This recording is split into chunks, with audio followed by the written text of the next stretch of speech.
I think that's a good segue to the Texas-Ohio State game, which is our first marquee game of the week. Because last year, right, like Texas really, I think, we saw this matchup last year. Texas did a good job controlling Ohio State's offense. Jeremiah Smith had 1 catch for 3 yards. Texas did not allow an explosive run in that game. If you were going to tell me that those two things were going to happen, I'd feel pretty comfortable that Texas was at least going to cover the 6-point spread.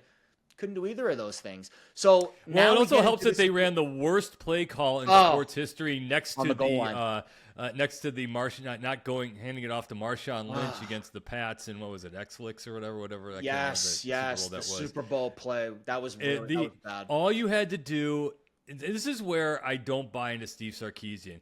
He's the ultimate coach who can't have nice things. And it drives me, again, to compare NFL to college. NFL, you got to mix everything up because they're going to adjust. They're going to figure out things.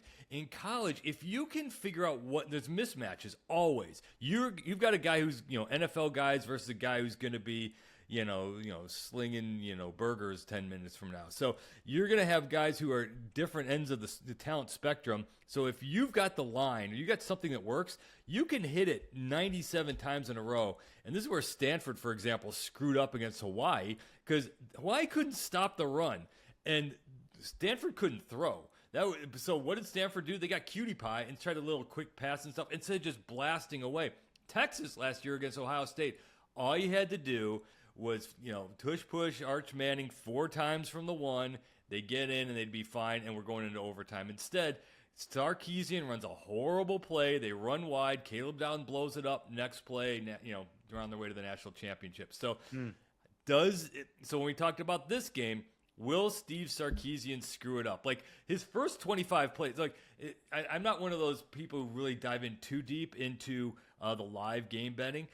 I would not be shocked if the first 20 plays or so, Texas looks like they're going to win the national championship by like 1,000,000 points, and they just look brilliant, and Arch has won the Heisman and everything, because they're going to scheme this thing up, and they're going to be fantastic.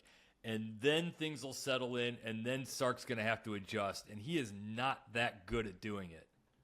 Yeah, I agree. I think the biggest thing about Texas's run game this year, their offensive line went through a little bit of renovation, but those two backs, Wisner and Baxter, are absolutely fantastic. And obviously Arch Manning, significantly more threat with his legs than Quinn Ewers was.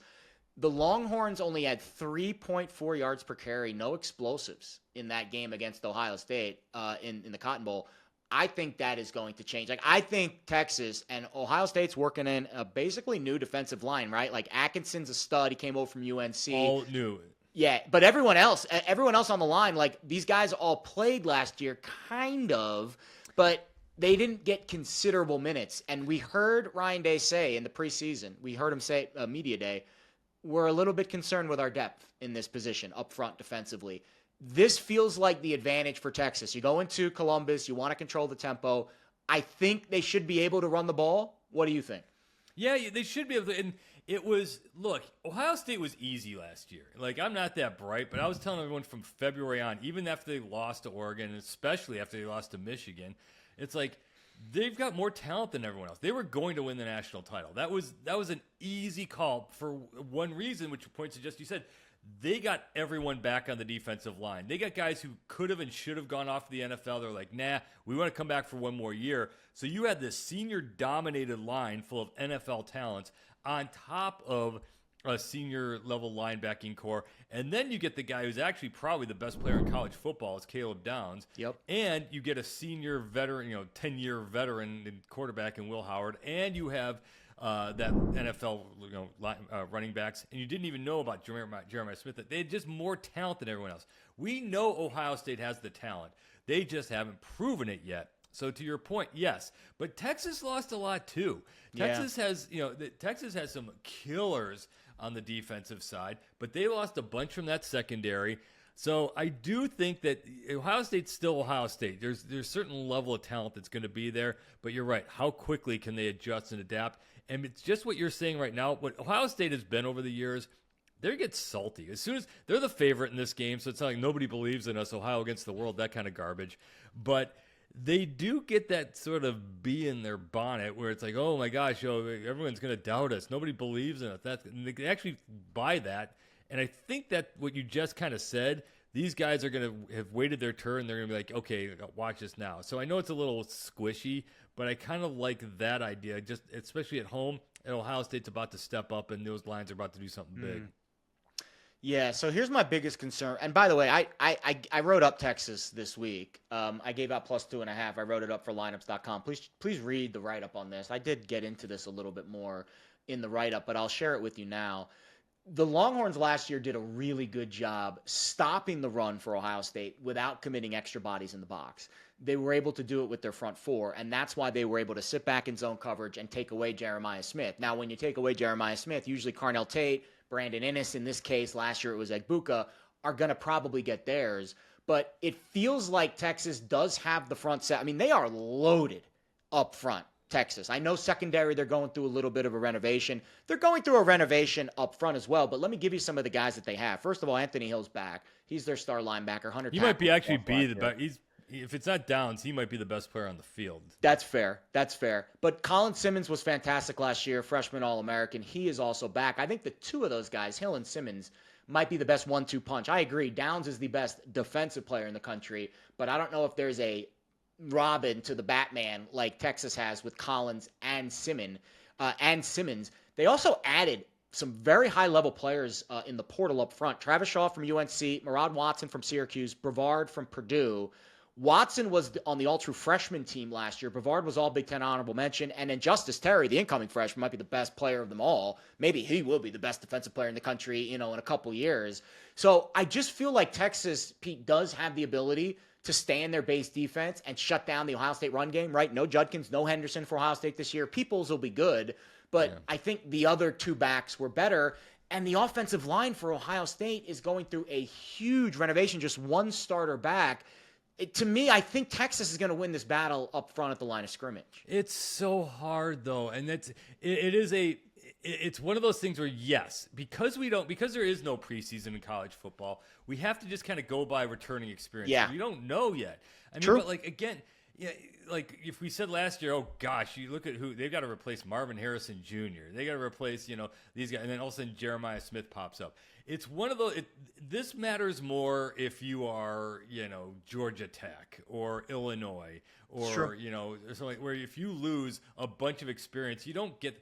I mean, if you're at Ohio State and you're starting, you are five-star NFL prospect, whether you're 17 or 22. So yeah, yes, they have to mesh. They got to get the timing down. There is part of that, but these are grown men on both sides of the ball. Sure. So you're right. It's easy to kind of say, yeah, look at Texas. We know what they can do. It really is might be just as basic as staying ready. Do they have the quarterback who can hit the third downs and not make big mistakes and not and be able to keep things moving with his legs as well as his arms. And all the pressure in the world's on Arch. We know he's going to be good. Yep. They're going to try to run the ball and keep it, but he's going to be great. There's not been a negative word about this guy anywhere. But can Sane keep up? Is he ready for this? Because we saw a couple years ago when I can't remember which bowl it was. They all kind of blend in the same. When Ohio State played Missouri and Devin Brown came in, he got injured right away. And it's like, wait a minute, they didn't have an option behind this. They aren't as good at quarterback now. So they have to hope that this guy is the real deal from day one. Yeah.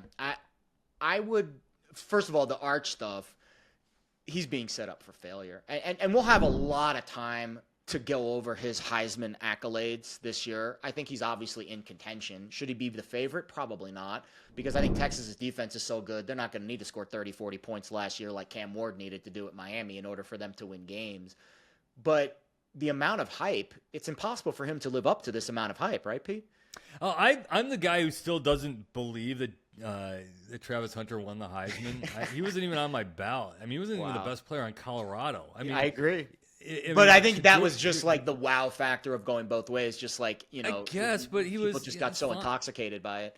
I mean, I'm kind of different. I vote in kind of an MVP sort of way as well. Sure. But Who did you vote for? Like, who was your number one? Was it Janty? Janty was number one because he carried. Because again, and Scatabo was the guy who won the Big 12 title. 100% didn't do that. And Shedeur Sanders had arguably one of the percentage-wise, he had arguably the greatest season ever in any passer in college football history last year. Cam Ward deserved to be the number one pick too. I mean, he obviously has the most upside of any of these players, but I don't think that wins you a Heisman upside. No, that's not how it works. So it's not about that, because best player. Because this year it'd be a bunch of offensive linemen and downs. If I'm not talking about So, but anyway, he's set up for failure.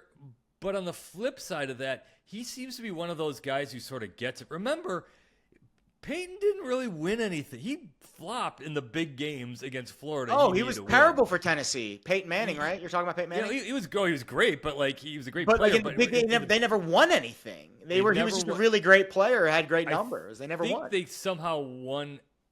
They played for a sort of mythical, but it's something. But he went 0-4 against Florida. That's when he had to light up. And Eli was very good, but Ole Miss didn't. Eli had a lot of problems too at Ole Miss. Didn't he get suspended one year for doing something weird off the field?